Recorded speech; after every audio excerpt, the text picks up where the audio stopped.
할렐루야, 사랑하는 성도 여러분, 8월 19일 월요일 아까베 시간이 찾아왔습니다. 오늘은 예레미야 51장 11절로 19절까지의 말씀을 가지고 그의 이름은 만군의 여호와시니라 라는 제목하에 함께 은혜 나누기 원합니다. 제가 지난번 아까베 시간에 잠시 말씀을 드린 바 있는데요, 46장부터 51장까지 이 예레미야 말씀의 가장 후반부에는 열방을 향한 하나님의 말씀이 담겨 있습니다. 그중 마지막 부분이 오늘 본문인데요, 50장에 이어 51장에서도 바벨론을 향한 하나님의 심판의 메시지가 담겨 있습니다. 다시 반복해서 말씀을 드리면 이 내용들을 통해서 결국은 무엇을 전달하고자 하는가? 온 세상을 주관하시는 여호와 하나님의 주권이 강조되고 있습니다. 아무리 난다 긴다 하는 나라들과 제국들 또 왕들이 있다 할지라도 그들 모두는 다 하나님의 손 안에 있는 것이죠. 하나님이 쓰시는 도구에 불과한 것입니다. 그래서 하나님이 버리시고 내치시면 없어지는 것이 바로 그들 나라들인 것이죠. 오늘 본문 말씀은 두 단락으로 구분이 되는데요, 11절로 14절까지 말씀, 그리고 15절로 19절까지의 말씀이 그것입니다. 앞선 단락에서는 여호와의 보복과 바벨론의 멸망에 대한 내용이 나타납니다. 먼저 11절과 12절을 읽겠습니다. 화살을 갈며 둥근 방패를 준비하라. 여호와께서 메대 왕들의 마음을 부추기사 바벨론을 멸하시기로 뜻하시나니 이는 여호와께서 보복하시는 것 곧 그의 성전을 위하여 보복하시는 것이라. 바벨론 성벽을 향하여 깃발을 세우고 튼튼히 지키며 파수꾼을 세우며 복병을 매복시켜 방비하라. 이는 여호와께서 바벨론 주민에 대하여 말씀하신 대로 계획하시고 행하심이로다. 먼저 11절 맨 앞부분에 화살을 갈며 둥근 방패를 준비하라는 말씀은 무슨 뜻입니까? 전쟁을 준비하라는 것이죠. 무장하라는 말입니다. 전쟁을 앞둔 부대에게 만반의 준비할 것을 명령하시는 것입니다. 그들이 왜 전쟁을 준비해야 합니까? 이는 여호와께서 바벨론을 멸하시기로 작정하셨기 때문입니다. 특별히 11절 말씀에 여호와께서 메대 왕들의 마음을 부추기심으로 바벨론을 멸하시기로 뜻하셨다라고 하는데요, 51장 1절 말씀을 보면 멸망시키는 자의 심령을 부추긴다라는 표현과 상응합니다. 이제 바벨론은 그들을 멸하러 오는 메대 왕들의 공격을 수비하고 방어할 전투 태세를 갖추어야 합니다. 사실 그들이 아무리 잘 준비하고 또 잘 대비한다 하여도요, 그 공격을 막기는 어려울 것입니다. 왜 그렇습니까? 하나님이 그들을 보복하시고 멸하시기로 뜻하셨기 때문입니다. 하나님은 어떠한 분이십니까? 말씀하신 대로 계획하고 행하시는 분이신 것이죠. 여러분, 하나님은 뜻하신 바를 이루시는 분이십니다. 하나님께서 멸하기로 작정한 대상은 반드시 진멸됩니다. 이 사실을 기억할 수 있기를 바랍니다. 그런데 여러분, 이 명제는요, 그 역도 성립합니다. 하나님은 주권적으로 그분의 뜻을 이루시는 분이시기 때문에, 그러므로 심판할 자를 멸하기도 하시지만 구원하기로 작정한 대상은 또 반드시 건져내시는 분이라는 사실을 잊지 않으실 수 있기를 바랍니다. 사랑하는 성도 여러분, 이 하나님을 여러분들의 하나님으로 삼고 믿음으로 취할 수 있기를 바랍니다. 하나님은 그가 택한 자녀들, 백성들을 결코 내버려두지 않으시고 반드시 그들을 돌이키시고 회복시키시며 건지시고 구원하시는 분이십니다. 이 믿음이 우리 가운데 굳건하게 자리 잡히기를 소망합니다. 중요한 것은 우리의 모든 죄악과 허물을 벗어버리고 그 전능하신 주 여호와 하나님께로 향하는 것이겠지요. 하나님은 일전에 바벨론 왕들의 마음을 움직이셔서 세상을 심판하신 바 있으셨습니다. 그와 마찬가지로 이제는 메대 왕의 마음을 부추겨 바벨론을 심판하실 것이라 말씀하십니다. 페르시아 제국을 건설하게 되는 왕조가 아케메니드 왕조라고 하는데요, 여기서 메대 왕들은 곧 이 아케메니드 왕조를 지칭하는 것이라고 학자들은 추정합니다. 아마도 여기서 메대 왕들은 그렇게 추정이 되는데, 그 아케메니드 가문에서 나온 왕 중에 우리에게 가장 친숙한 이름이 있으니 그가 바로 고레스입니다. 그는 주전 550년에 메대를 정복하고 또 주전 539년에 바벨론까지 정복함으로써 페르시아 제국의 부흥을 이끈 인물인데요, 성경에서는 이 페르시아가 바사라는 이름으로 언급이 되죠. 에스라 느헤미야서에서 보면 고레스는 하나님의 영의 감동을 받아 조서를 내리는 인물로 등장하기도 합니다. 이사야 말씀에서는 이 고레스 왕조차도 여호와의 기름 부음을 받은 그런 인물로 소개가 됩니다.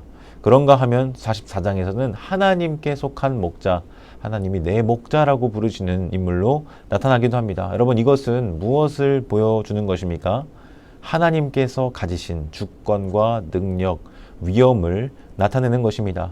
제 아무리 난다 긴다 하는 나라와 제국들, 왕들이 있다 한들 그 모두는 다 하나님의 손 아래 있다라는 사실이죠. 세상의 모든 나라와 건세들을 하나님께서 다스리신다. 우리 주님이 주관하신다라는 겁니다. 그 주관자 하나님께서 바벨론의 끝을 정하십니다. 13절, 14절을 제가 읽겠습니다. 많은 물가에 살면서 재물이 많은 자여 내 재물의 한계 곧 내 끝이 왔도다. 만군의 여호와께서 자기의 목숨을 두고 맹세하시되 내가 진실로 사람을 메뚜기같이 내게 가득하게 하리니 그들이 너를 향하여 환성을 높이리라 하시도다. 여러분, 아무리 많은 재물이 많아도요, 살기 좋은 땅에 거주하고 많은 재물을 가지고 있다 하여도 그 재물에는 한계가 있음을 기억하시기를 바랍니다. 끝이 있다는 것을 오늘 말씀은 우리에게 보여주는 것이죠. 우리는 모두가 꿈꿉니다. 무엇을 꿈꿉니까? 풍족하고 안락한 생활. 본문 표현에 따르면 많은 물가에 살면서 재물이 많은 삶을 기대하고 바랍니다. 경제적으로 어려움 없고 많은 부와 재산을 가지면 좋겠죠. 그러나 여러분, 그러한 삶에도 끝이 있습니다. 한계가 있습니다. 오늘 말씀은 바로 그와 같은 바벨론의 풍요도 하나님이 정하신 때까지만 허락되는 것이며 그조차도 끝이 있음을 분명하게 선언하시는 것입니다. 그러므로 사랑하는 성도 여러분, 그러한 부와 재산, 재물에 우리의 마음이 매몰되지 않아야 할 것입니다. 돈 그 자체로는 문제가 없습니다. 그러나 돈을 사랑하는 마음, 돈에 집착하는 마음은 일만하게 뿌리가 됨을 지적합니다. 디모데전서 6장 10절에서 바울은 이렇게 이야기한 바 있죠. 돈을 사랑함이 일만하게 뿌리가 되나니 이것을 탐내는 자들은 미혹을 받아 믿음에서 떠나 많은 근심으로써 자신을 찔렀도다 합니다. 여러분, 그렇다면 우리는 어디를 향하여 우리의 시선을 돌려야 할까요? 15절 이하에 나타나는 바로 여호와 하나님입니다. 15절과 16절 말씀을 제가 읽겠습니다. 여호와께서 그의 능력으로 땅을 지으셨고 그의 지혜로 세계를 세우셨고 그의 명철로 하늘들을 펴셨으며 그가 목소리를 내신즉 하늘에 많은 물이 생기나니 그는 땅 끝에서 구름이 오르게 하시며 비를 위하여 번개를 치게 하시며 그의 곳간에서 바람을 내시거늘. 여러분, 이 15, 16절이 묘사하는 하나님은 어떤 분이십니까? 그것은 바로 창조주 하나님이신 줄 믿습니다. 능력으로 땅을 지으시고 지혜로 세계를 세우신 하나님, 명철로 하늘을 펴신 그 창조주 하나님의 말씀 한마디에 하늘에 많은 물이 생기고 땅 끝에 구름이 오르게 하시며 비를 위하여 번개를 치고 그 곳간에서 바람을 내시는 전능하신 하나님이신 것이죠. 바벨론은 어리석고 또 무식하여 창조주 하나님을 버리고 우상을 선택하였습니다. 그러나 세상은 창조주 하나님의 뜻과 계획대로 운영이 됩니다. 비와 구름 또 번개와 바람은 하나님의 목소리에 따라 달려 있는 것이죠. 여러분은 이 창조주 하나님이 단지 창조만 하실 뿐 아니라 통치하시는 분이신 줄 믿으십니까?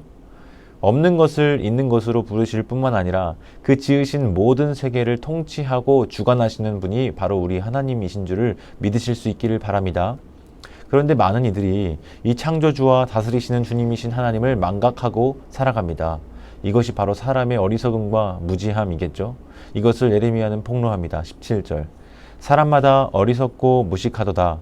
금장색마다 자기가 만든 신상으로 말미암아 수치를 당하나니 이는 그 부어 만든 우상은 거지지요 그 속에 생기가 없음이라. 그것들은 헛된 것이요 조롱거리이니 징벌하시는 때에 멸망할 것이나. 여러분, 바벨론은 그 창조주 하나님의 피조물들을 의지하고 숭배하였다라고 합니다. 그러니 얼마나 어리석습니까?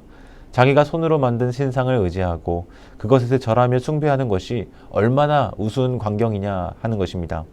생기도 없고 또 거짓된 우상을 섬기는 일은 헛된 것이며 조롱거리가 될 뿐입니다. 결국 하나님의 심판의 날이 임하면 모조리 멸망될 뿐인 것들인 것이죠. 그러나 우리 하나님은 어떤 분이십니까? 그분은 모든 우상들과는 구별된 분이시며 더 나아가 우리의 분깃이 되시는 분이십니다. 19절 말씀을 읽겠습니다. 야곱의 분깃은 그와 같지 아니하나니 그는 만물을 지으신 분이요 이스라엘은 그의 소유인 지파라. 그의 이름은 만군의 여호와시니라. 할렐루야. 사랑하는 성도 여러분, 하나님은 만물을 지으신 분이십니다. 그런데 그의 백성 야곱의 분깃이 되기도 하시죠. 이스라엘은 만물을 지으신 하나님의 보배로운 소유입니다. 바벨론은 어리석고 무식하여 창조주 하나님을 버리고 우상을 선택하였습니다. 그러나 하나님의 백성이요 소유인 야곱과 이스라엘은 그분을 우리의 분깃으로 여기며 의지해야 할 줄로 믿습니다.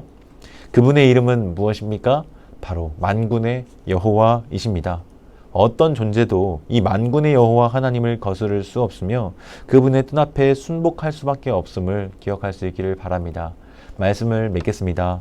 사랑하는 성도 여러분, 이 땅의 재물에는, 권력에는, 힘에는 한계가 끝이 있습니다. 아무리 풍족하고 부족함 없는 삶이 부러워 보인다 할지라도요, 그것에는 끝이 있다는 것을 오늘 이 바벨론의 이야기는 보여주고 있죠. 하나님이 정하신 때까지만 허락되는 것입니다. 온 우주 만물을 지으시고 다스리시는 하나님이 우리의 분깃이 되심을 기억하시며 믿으실 수 있기를 바랍니다. 그 영원하고 변함없는 만군의 여호와 이름을 붙잡고 의지하는 인생들 되시기를 소망합니다. 우리가 가진 것 적고 또 많지 않아도 하나님이 우리의 기업이요 상급이 되심을 믿는다면, 그것을 의지하며 살아간다면 우리는 생기 없고 거짓된 우상을 따라 사는 인생이 아니라 전능하신 하나님, 만군의 여호와 하나님께서 우리에게 베풀어 주시는 복과 은혜를 누리며 살아가는 인생이 될 줄 믿습니다. 함께 기도합시다. 사랑하는 하나님 아버지, 고맙고 감사합니다. 오늘 이 말씀을 통하여 누구도 부러워하고 나도 그렇게 살고 싶어하는 그 바벨론과 같은 삶이 결국엔 한계가 있고 끝이 있음을 보게 하시니 감사를 드립니다. 창조주여 전능하신 하나님께서 다스리심을 우리가 잊지 않게 하시고, 우리가 언제 어디서 무엇을 하며 살아가든 그 하나님 한 분만을 의지하고 바라며 우리의 분깃이 되시고 우리 상급이요 기업이 되시는 하나님을 의지하며 살아가는 우리 모든 성도들의 삶이 되게 하여 주옵소서. 의지하옵고 예수님의 이름으로 기도드립니다. 아멘. 오늘 이 하루도 우리의 분깃이 되시는 여호와 하나님 의지하며 살아가는 한 날 되시길 소망합니다.